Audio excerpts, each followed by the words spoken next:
What's up, everybody, and welcome to this episode of the Know Your Caribbean podcast. We are here to celebrate, honor, and remember ourselves. Thank you for being part of this journey of learning and remembering to remember, as said by the great Mama Coco. This episode, we are going to be jumping into the history of Junkanoo. Junkanoo.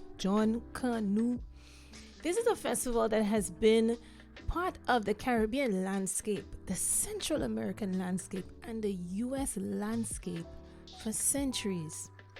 But what is the history behind it? What do we know about it? And where does it exactly come from? This is a quintessentially Caribbean Christmas tradition.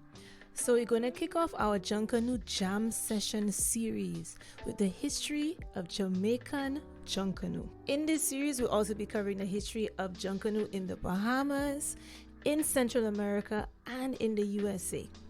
This is something entirely unique to our region. And whilst it grows and flourishes in certain areas like in the Bahamas, it is dying in other areas like in Jamaica. How can we keep the spirit of Junkanoo alive whilst we are under the pressure of the westernized Christmas and Santa Claus? How can we keep this very specific African-based festival that surrounds the era of Christmas time alive? Let's talk about this history of Junkanoo. Junkanoo is described as a festival that was created by enslaved Africans for themselves. It honors a man called Junkanoo. He was a chief of the Ahanta, which is a tribe from Ghana. He was also a general of a private army and had allied himself with the Prussians, which is now modern-day Germany, as they fought against the British and Dutch in Ghana in a very important post of Fredericksburg. Now, during this time, it was noted that Junkanoo, which is his anglicized name, it is said that his actual name was Junkanoo, which is a Ghanaian name. He said he would never allow any white man to rule his nation. And the story of how Junkanoo or Junkanoo, of him defeating and expelling the British and the Dutch, traveled across the Atlantic and landed in the plantations in the Caribbean. And upon hearing this news, many from his tribe and many not joined together in celebration and in honoring of this man.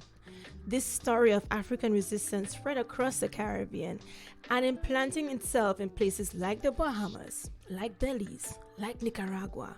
Also going up all the way to North Carolina. It was said to be seen in Georgia, in Virginia, in New Orleans. It can also now be found in parts of Florida. It was said that it used to be celebrated in Suriname, in Barbados. But even looking at so many elements of the masquerade that we can find, I often wonder if there are interconnections between the Junkanoo festivals that you find in the Bahamas, in Jamaica, in Nicaragua, Honduras, Belize, and North America.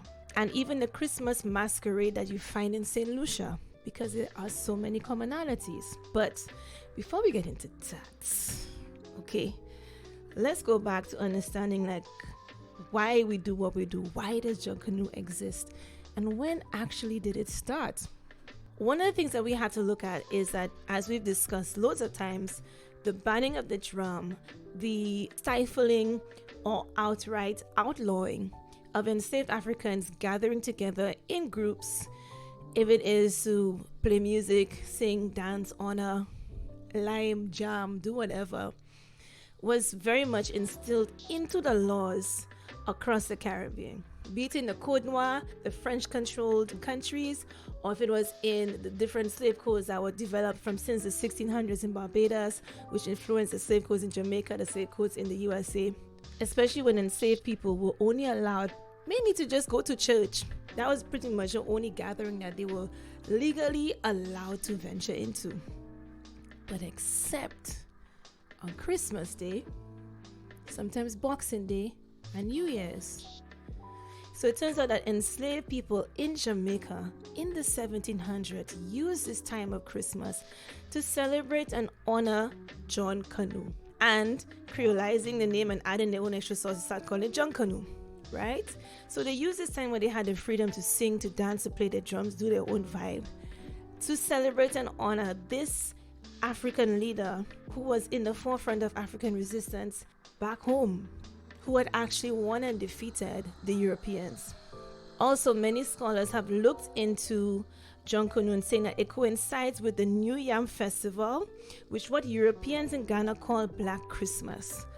So this is something where maybe it was a combination of the two, but using that time as an opportunity to tap into their own beliefs and celebrations that they used to do back home, and to celebrate this man who had done gangster things.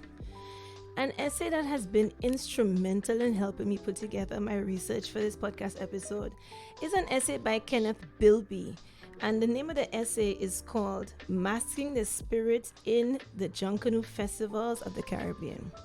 And what he's doing in his research for that essay, which I'm happy to put into the show notes if you guys want to read it in its fullness, because it's absolutely amazing, is that he's trying to find the spiritual connections inside of Junkanoo, because a lot of people think, okay, it's just a festival, it's just using a masquerade and dancing and singing. It doesn't really have any spiritual connotations going on like that. And in his research, he says this: unlike the pre-Lenten Catholic carnivals that were appropriated and refashioned by Africans in several parts of the Americas, this festival was created by the enslaved themselves. Over time, it was accepted by the ruling whites, who came to view it as a necessary evil, a kind of safety through which the simmering tensions on slave plantations periodically released and kept from exploding. Now, I've heard about this before, that sometimes slave owners and the ruling whites would be like, give them their time, let them cool off, they vex, let me just give them the 5 minutes to drum and dance it off. And they use Junkanoo as a means for enslaved Africans to do that. So in his research, he goes on to say that he has found difficulties in finding people that can really delve into the spirituality behind Junkanoo. And he goes on to say this: it is hardly surprising then that most scholars who have had actual experience with contemporary performances and practitioners tend to represent Junkanoo as being devoid of religious significance. What remains probably the most comprehensive study of Junkanoo as a pan-Caribbean phenomenon to date, the art historian Judith Bettelheim concludes that this tradition is fundamentally secular in nature. In a later publication, she maintains this position, arguing that the evidence suggests that Junkanoo is a secular festival. To say a festival is secular, she continues, means above all that it does not systematically address gods or spirits in a uniform or codified manner. The research of Kenneth Bilby goes to kind of debunk this theory, okay? In accordance to one of the scholars, Orlando Patterson, who's an amazing historian with so much research about Caribbean history. Orlando Patterson, remember the name. He speaks about the influences of Yoruba in the Junkanoo festival, looking at Egungun, also the Mo festival, which is an Igbo festival, and the Homowo festival of the Ga, which is from Ghana. All of these things intertwine the veneration of ancestors in this cultural practice, and that he can find this interwoven in Junkanoo. But we're going to dig up some more about that. Okay? Goes on to say in that research that in terms of looking at American Junkanoo, so the Junkanoo that you found in the Carolinas and in Virginia and so on, you could find more influences from Yoruba, as this is where most of the enslaved were taken from West Africa and brought across to the USA at that time. It's really important to look at how in which, or when, and where in which enslaved Africans were taken from different ports at different time periods.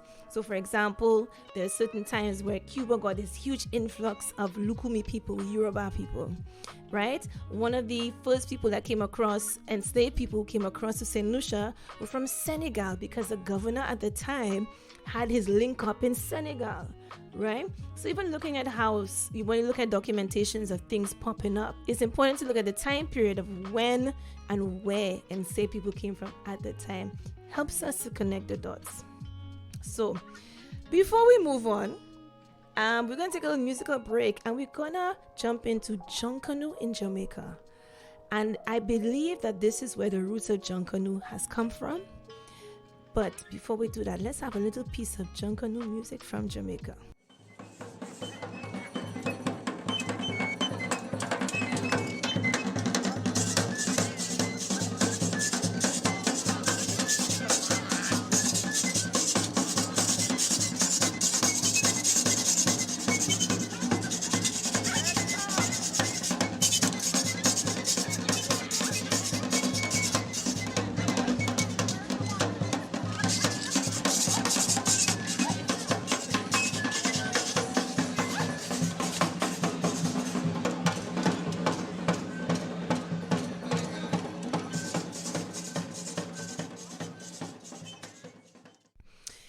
I know about y'all, but Junkanoo music is a flex for me.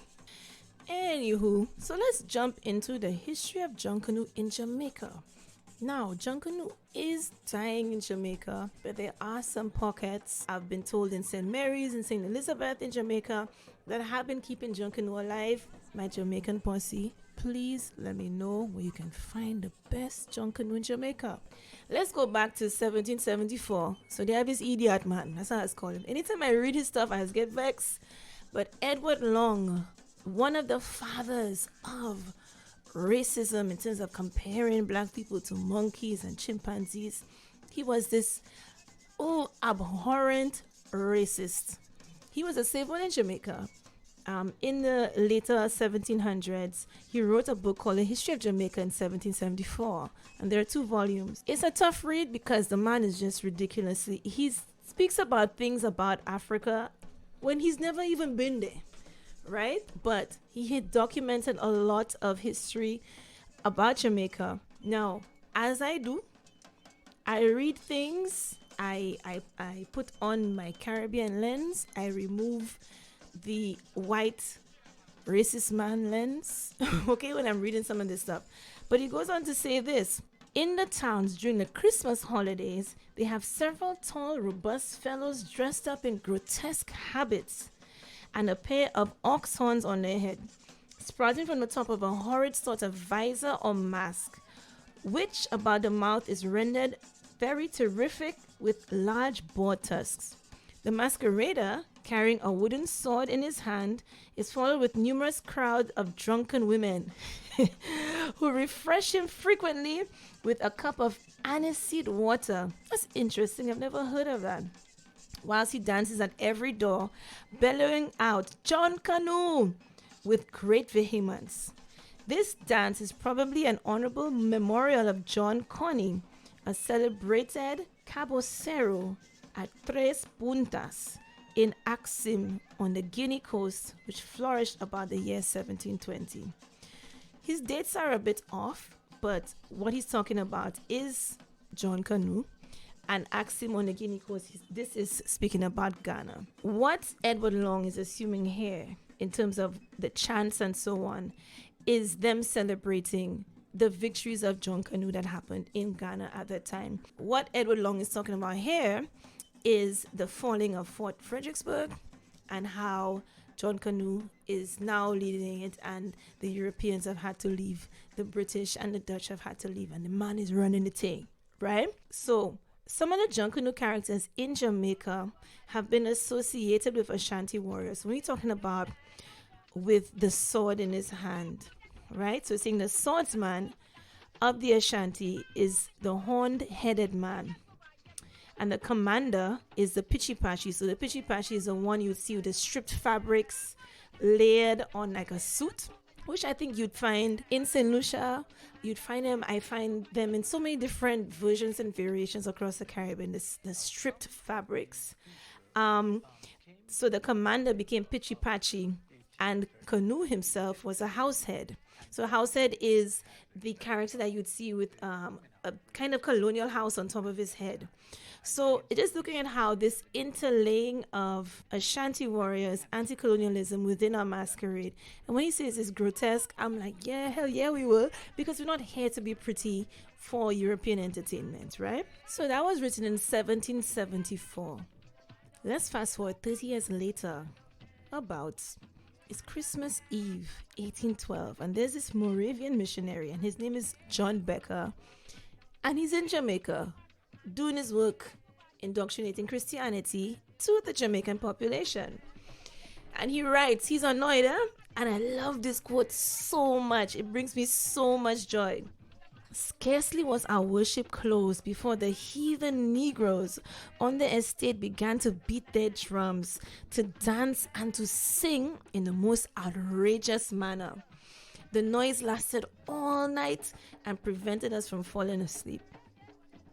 So the man ain't get no sleep, right? So the following day, he continues to complain. Okay?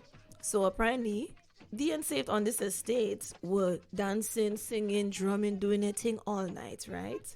And he goes on to say, after breakfast, I went down and begged the Negroes to desist. But the answer was, what, massa? Are we not to dance and make merry at Christmas? We always did so. I represented to them that this was not the way to celebrate the birth of our Savior, and expressed my surprise at having heard the word of God for so many years. They still continued their heathenish customs. All I could say was in vain. I love this so damn much. I love this so damn much. Real talk. In terms of, there's so much in what he's saying there that these enslaved people were, one, didn't give a damn about no laws, right? Didn't give a damn about hiding their drums and their singing and their dancing and their chanting. And then two, they had been taught Christianity, right? The word of the Bible for so many years, and still they could not separate themselves from that. And the fact that even though the priest was supposed to be someone that's highly respected in the community, and his pleas were not enough to separate them, sever them from that.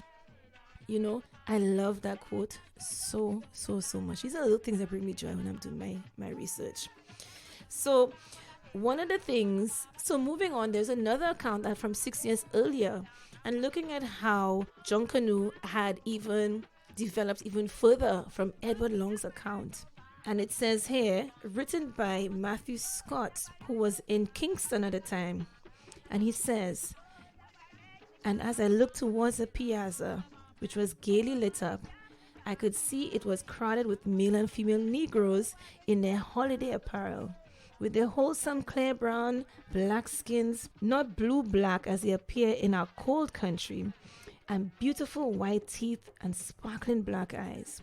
Now, what he's saying here is hugely problematic. There's so much layered issues in just those two little sentences, and that in itself is another podcast episode in terms of colorism, in terms of their descriptions of us, of our ancestors. But let's move on and let's try and find these pockets of joy. Anyway, burn all of them. Among them were several Gumby men and flute players.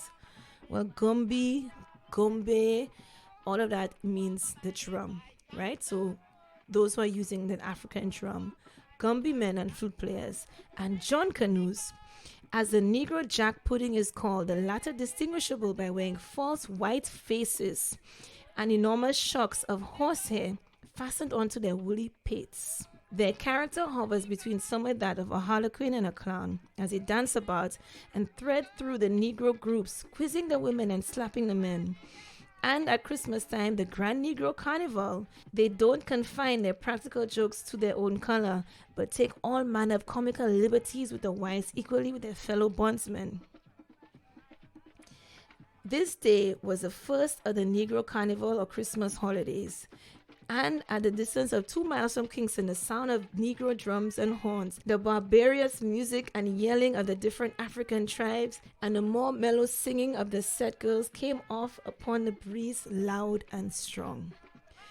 Now, this one is also quite detailed, but also this kind of removal in terms of him just seeing the characters just like a harlequin or a clown, because most of these things would not have been fully explained to them, or maybe they just didn't care. But in terms of how, Jamaicans there, amongst all of those laws, took control over the streets, took ownership of the streets, because that was their time. Christmas was their time to do their thing, bring out the drum, the flute, the fife, whatever, right? and even spend time in making these, masquerade costumes, even with their very little means, and come to the streets and make something magical, and to sing and to dance and to be even, what's the word? And even to be confrontational and to make jokes and to ridicule not only their brethren and them, but also the upper class whites. So looking at how Junkanoo was also used not as only a means to tap into spiritual practices, but to celebrate oneself, to celebrate African resistance, and also to confront the colonial landscape. I think that's gangster.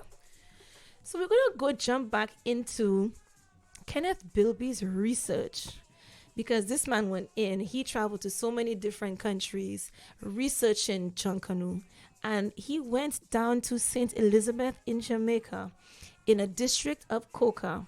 I'm going to read a couple of excerpts from his essay so we can get a deeper insight to Junkanoo in Jamaica. In the country district of Coca, nestled in the Nassau Mountains of Western Jamaica, public celebrations of Christmas have traditionally been held in and around two particular areas, named after the community's 19th century founders. These sections of the community, known as Rodentown and Browntown, are inhabited by the Coca's quote-unquote old people. So old are some of these members of the community that they require special care. Rodentown and Browntown, in fact, are cemeteries. Here lie not only the original founders and apical ancestors of Coca, Benjamin Roden and Bob Brown, many of their descendants as well, who are also remembered by name. Near each of these ancestral towns is a sacred clearing consisting of a traditional quote-unquote dance ground and a healing ground, known as Big Yard and Brown Yard. These cleared areas have for generations served as sites for community ceremonies revolving around Mayal.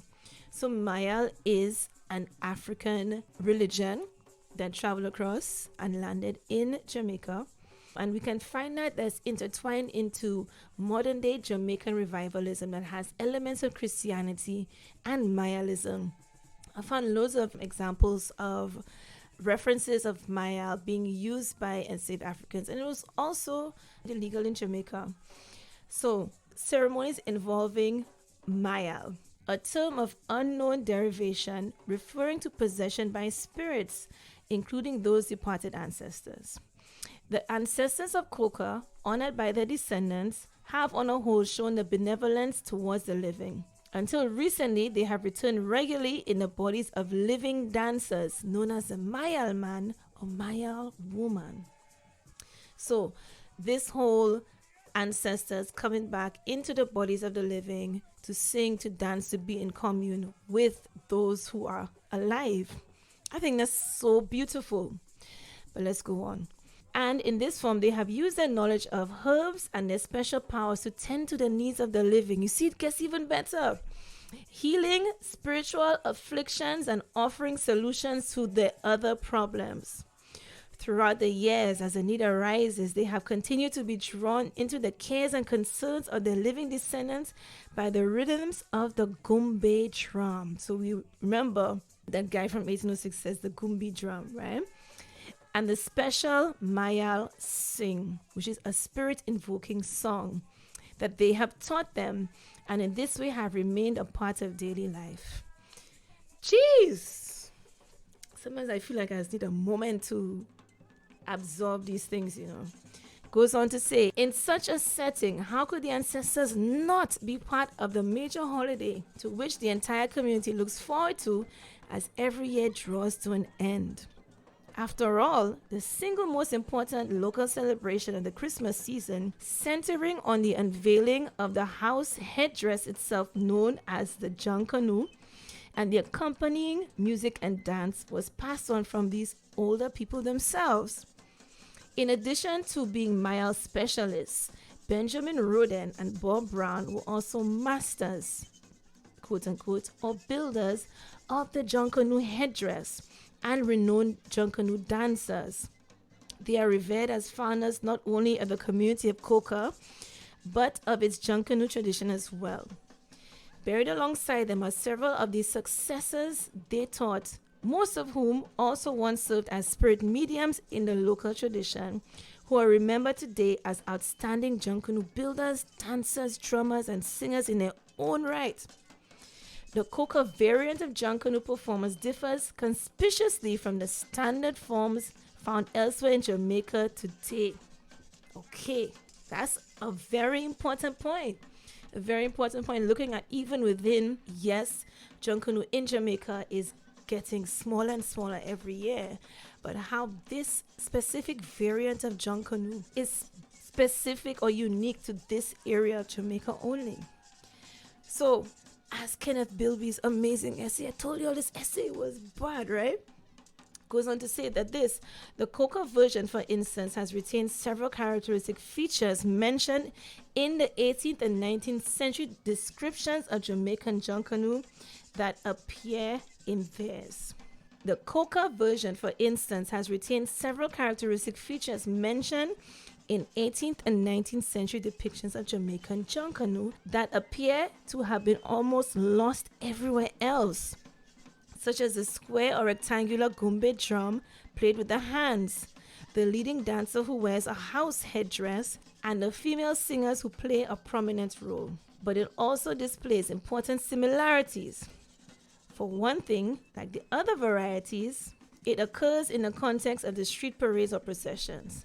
Yet, there's a significant difference here as well. For these processions in the coca tradition represent the tip of the iceberg, as it were. Traditionally, only after the break of day on Christmas did the Junkanoo performers of coca leave the ancestral confines of the big yard and the immediate surrounding area to begin their procession through the wider community. Could you imagine even looking at, when we look at the deeper elements of so many of the masquerade festivities that happen in the Caribbean, and how they have these kind of smaller, almost secret societies where they are honoring and preserving, and they do something first. It's a form of ritual that happens first before they take to the streets. Spending some time in New Orleans and working with some of the stilt walkers or moko jumbies, whatever you want to call them, that are in New Orleans. One of the things I learned this year is that they do not get dressed in public. So they do not mount their stilts in public. No one is to see their feet, how that they mount onto the stilts. It's a thing that they keep very, very, very private. Be it spiritual, maybe they don't want somebody to teach their ideas, but looking at how there's so much in terms of secrecy made to preserve as long as it is shared to an upcoming generation.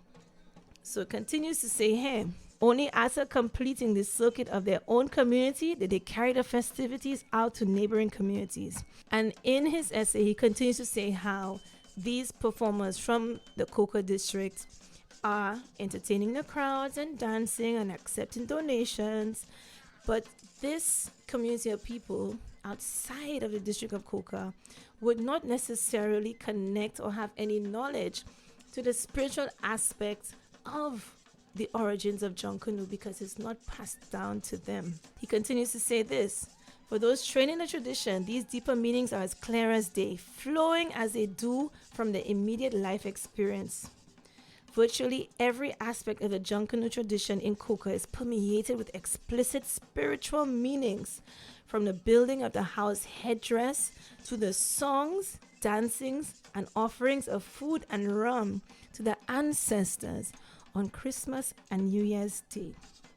This seasonal tradition, after all, is part and parcel of the larger ancestor-focused community religion practiced all year round by the Gumbe drummers and the Mayal dancers of Coca. In Kenneth Bilby's essay, he gives an account of a ritual that happened during Christmas time within this community. And it says this, early on Christmas Eve, the entire community is summoned to a major Gumbe play or Mayal dance by the blowing of the conch shell. As one longtime participant told me, you see the conch shell there? Them blow it that everybody knows say them are go play tonight. The living hair and the dead hair.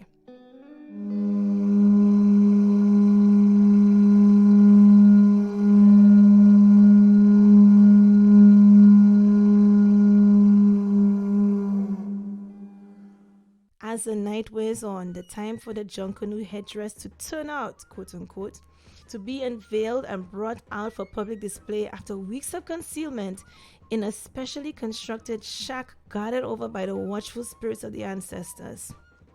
Down at the two main family graveyards of Roden Town and Brown Town, the ancestors are fed with white rice, the blood of a chicken, and a specially prepared concoction known as egg punch, a drink that was closely associated with Christmas festivities in Jamaica during the 19th century. That kind of sounds like eggnog, no? Or milk punch, or punch of cream. I wonder what's in it. And lastly, back up at the neighboring dancing ground, the Mile Man and his assistants removed the sheet that has up to this point covered the Junkanoo, as the house headdress itself is known, and carried a beautifully decorated object out into the open for all to see, placing it on a bench in the central performing space in Big Yard, known as the Ring. It goes on to proceed with a song. The ancestors too are welcomed and honored with songs of their own. Shortly before dawn, the leading Mile Man and Junkanoo builder, with the help of his assistants, hoists the house headdress onto his head and proceeds down to the cemeteries of Roden Town and Brown Town, where he dances and displays his creation, and so that the beauty can be enjoyed by the entire community. I mean, isn't this beautiful?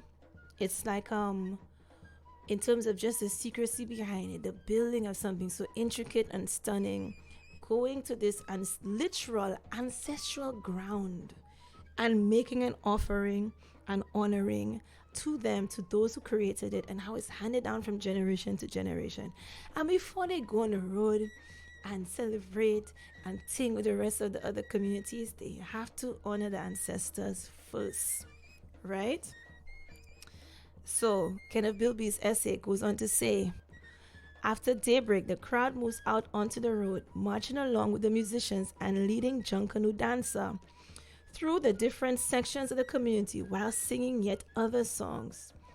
Only after December 25th is the Junkanoo ensemble allowed to venture out to perform in other communities. Finally, sometime in January, when Christmas spirit has begun to fade, the ancestors provide indications that the time has come to mash up the Junkanoo.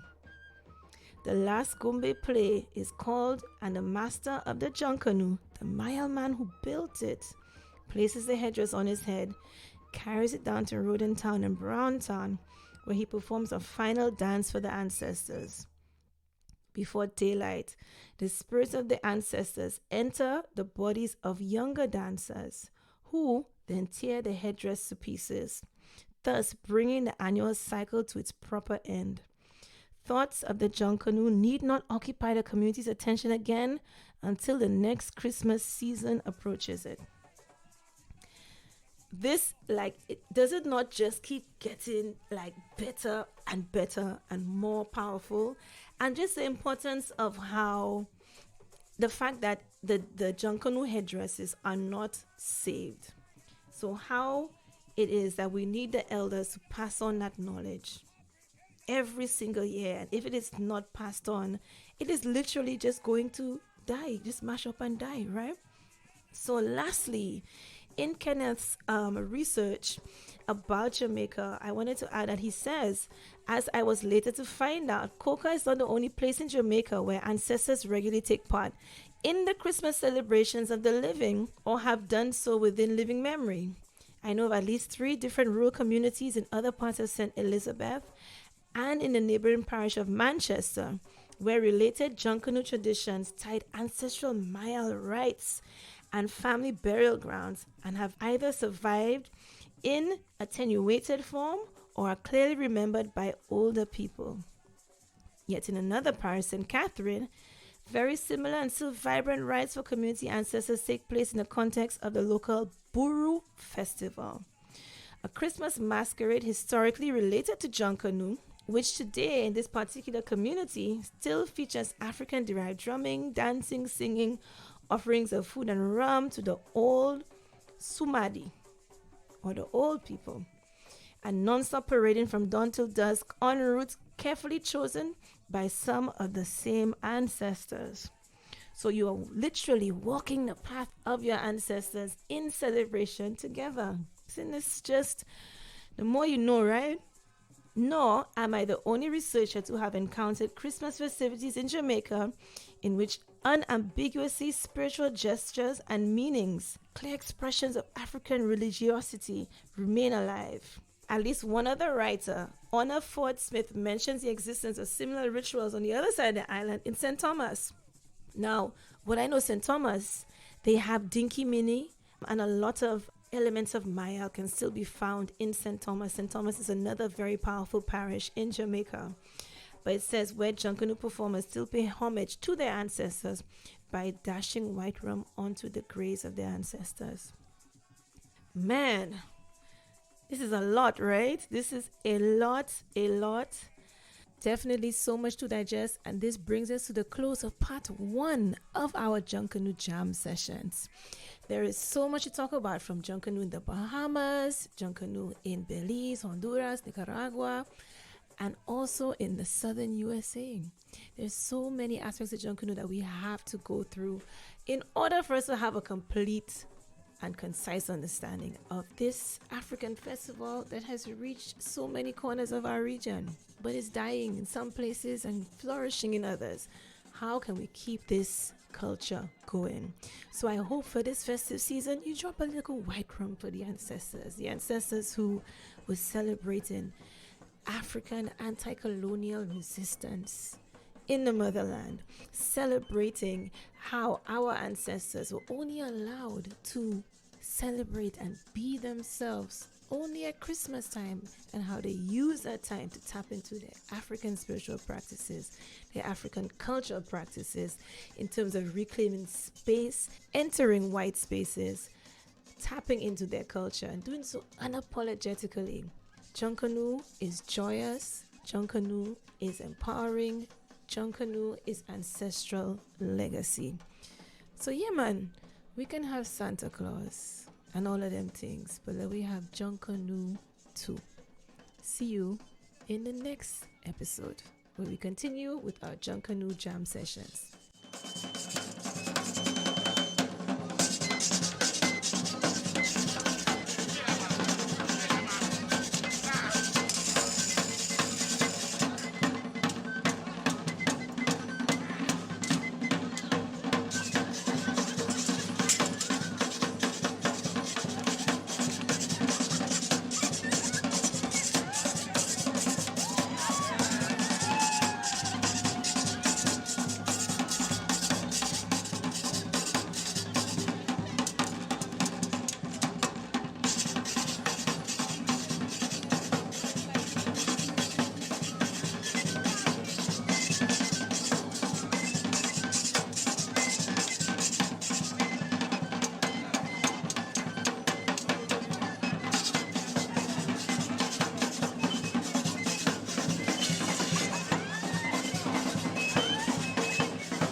Welcome back, folks. I hope you had some time to marinate on just that wealth of history about Jamaican Junkanoo. Of course, there's so much more than that, but that, I think that could be a whole entire series, just delving into the spirituality behind these different festivals that have been, for the most part, trivialized over time, from commercialism, Christianity, and these intentional separations from our African-based spiritual practices, right? Anywho, let's jump into Bahamian Junkanoo, which is a very different feel, like I mentioned, which is a very different feel to Jamaican Junkanoo. So when we're looking at the Bahamas, which is 700 islands, and when looking at the Bahamas, which consists of like 700 islands, we also tend to when looking at the Bahamas, which is 700 islands, we tend to congeal, these hundreds of islands under one identity. And just like town to town, district to district, different areas of a country have different identities. So when looking at the Bahamas, it is reputed that Cat Island in the Bahamas to have the strongest African-based culture, and that traditional Junkanoo in Cat Island faded away in the 1950s. But there has been a revival by the younger generation to bring it back. And now, of course, many of us know that Junkanoo in the Bahamas is one of the biggest festivals you find. It's glitzy, it's glamorous, it's huge, it's feathers, it's gems, it's gold and silver, and it's absolutely visually stunning. It has a very different feel to Jamaican Junkanoo. But that doesn't mean that Junkanoo in the Bahamas did not have its very humble beginnings and did not have its pushback. And yes, it's seen as a very hugely commercial, tourism-centered festival. And you don't really think about it having any spiritual backdrop or origins. So, but just like Jamaican Junkanoo, it is just like Jamaican Junkanoo, it is rooted in resistance. The history of Junkanoo, it has many different versions and variants, but it is of the belief that it is the same story that went to Jamaica, landed in the Bahamas, of this celebration of the man from Ghana, Junkanoo, who had defeated the British and the Dutch and was doing some gangster things, right? And they started to incorporate their own versions of African masquerade as well into the Bahamas, even using things like the materials that you can find everywhere. You make do and make something with it, make a costume with it. And in the Bahamas, you'd find some early photographs of Junkanoo celebrators using sponge, as in a sea sponge, which was something that was so abundant in the Bahamas, and they used that to make Junkanoo costumes.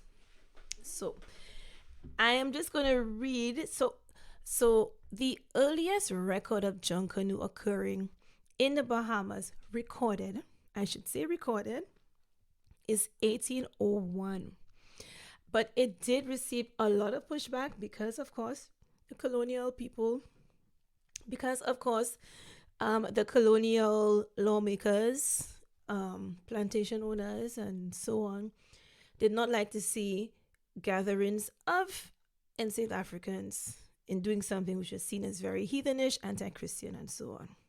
And this went on even after emancipation.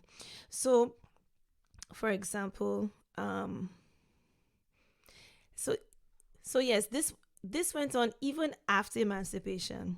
But in the early days, the Junkanoo parade, the use of sea sponges, but also masqueraders would use simple things like getting flour and making a paste and covering their faces. That gives them that sense of anonymity. It gives them that sense of, I am masked, so I cannot be reprieved for or punished for engaging in this type of masquerade. But also this use of parody, the parody of Europeans, which is something you'll find in different elements of Junkanoo, this kind of confrontation and parody and making fun of the colonial leaders within the colonies. In the Bahamas, you'd find many of the same resonances from Jamaica, the use of the goatskin drum, and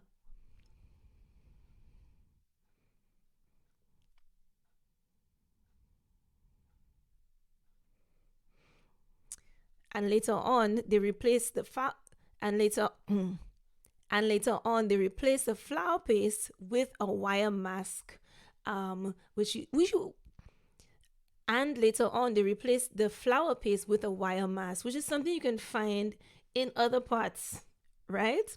This use of the wire mask, I've seen it used by the Shortney, in Grenada as well. So just looking at how we are intertwined in so many different ways. So the use of the wire mask, bugles, horns, the drum, and the various characters would be a mix of African spirituality and a parody of Europeans and a development of a hybridized Caribbean masquerade. This is what Junkanoo in the Bahamas has become. Over time, it has changed.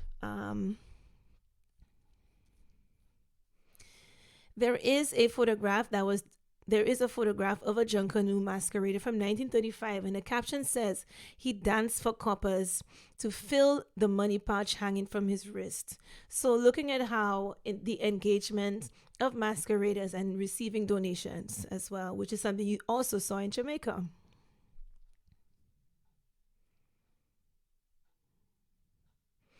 So, speaking about post emancipation Bahamas, the formerly enslaved were marginalized into black neighborhoods, but they would use Junkanoo as a means of political rebellion, making a political statement, and go to an area over the hill. Because once you cross over the hill, you are entering the white spaces of the Bahamas, and they used to do that during their Junkanoo festivities. Once again, to confront, to resist through joy, using the drum they say you can't use, singing the songs they say you can't sing, broken up, winding up, doing all the things, but entering those very predominantly white spaces is something that we have to recognize is so powerful, and how we have used masquerade, and even intertwining the spirituality behind it, but using masquerade as a means to reclaim space, right? So much so that in 1899, the government limited Junkanoo under the Street Nuisance Act. Just like in Trinidad I think it was in 1880, or between 1880 and 1888. Just like in Trinidad in the 1880s, they had the Peace Ordinance Act where they banned the use of the drum. But yes, Black Bahamians continued the festival every year until the government started to see, they could make them money, honey. And that is when Junkanoo started to grow and expand and be supported. It could be seen as a cultural event to attract tourists and visitors and revenue to the country. And then it has now been encouraged. Some contemporary Junkanoo bands are like 1,000 people or more. That's just one band. That's just one band in current Bahamian Junkanoo. So that goes to show just how massive it is. If you see the size of the floats, the intricacy of the costumes, Bahamian Junkanoo is next level. Visually is spectacular. But let me go back a little bit though. What is old-time Junkanoo? What does old-time Junkanoo look like? And how can we go back and honor those elements of the tradition? How can we go back and honor those elements of the traditions of old-style Junkanoo that comes from the Bahamas? So looking back to our guy, Kenneth Bilby, and his research, he had gone down to Bahamas as well. And he says this, indeed, the Christmas and the New Year's church services using the term rushing. I wonder.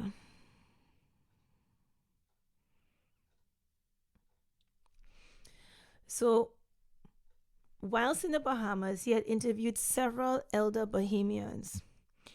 And one says this, when you get tired of rushing in a church, where rushing was a means of movement and dance and so on, when you got tired of rushing in the church, you could simply go out onto the street and dance Junkanoo.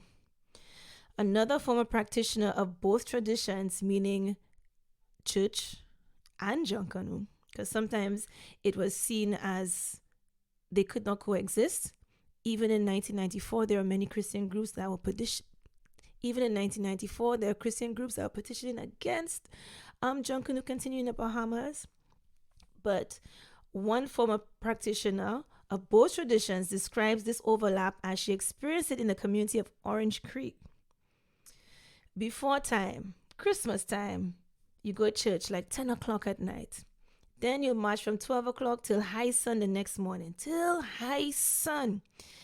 Big morning, you come home sleepy and dragging on the side there. And you singing Rush Out Now.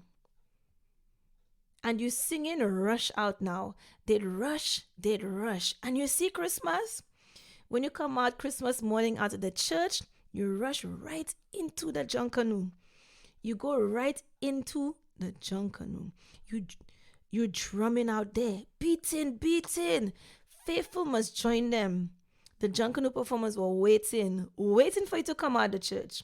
And when you come out of the church, you go into the Junkanoo and the Junkanoo rush. There used to be some good times those days. Isn't that amazing?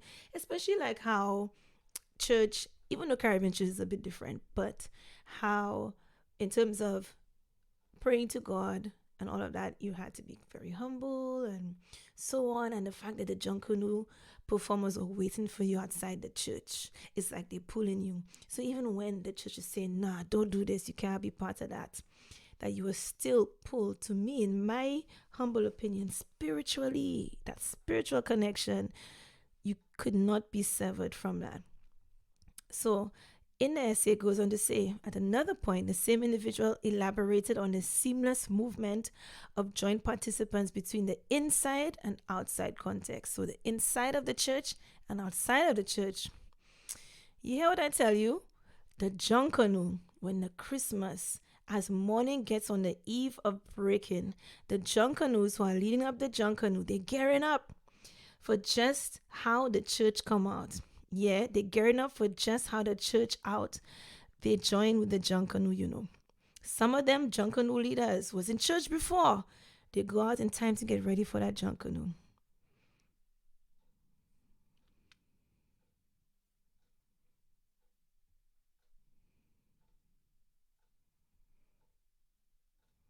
That's right. They go out in time to get ready for that Junkanoo.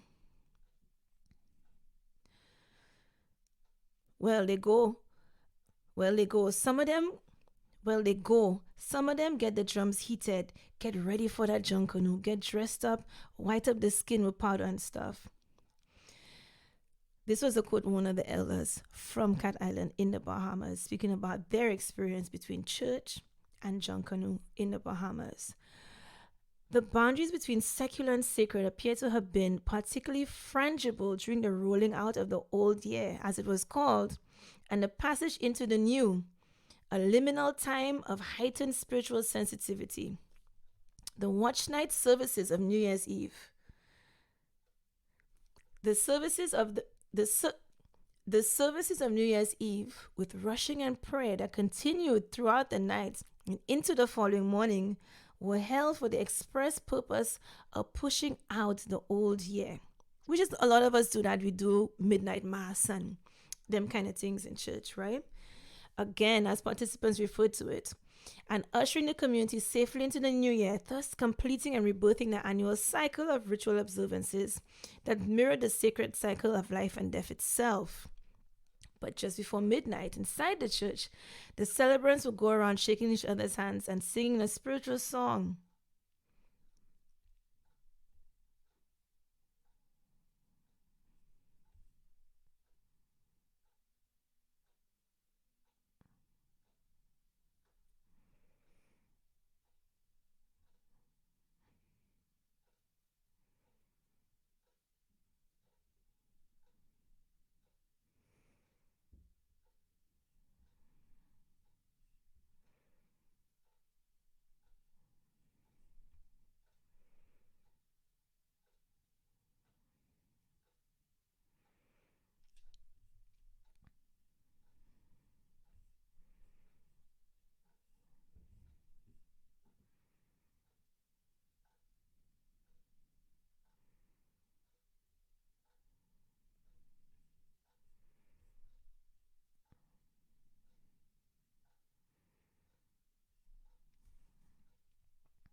And one of the spiritual songs that he's talking about here is about Jesus spare us another year and thanking God for another year.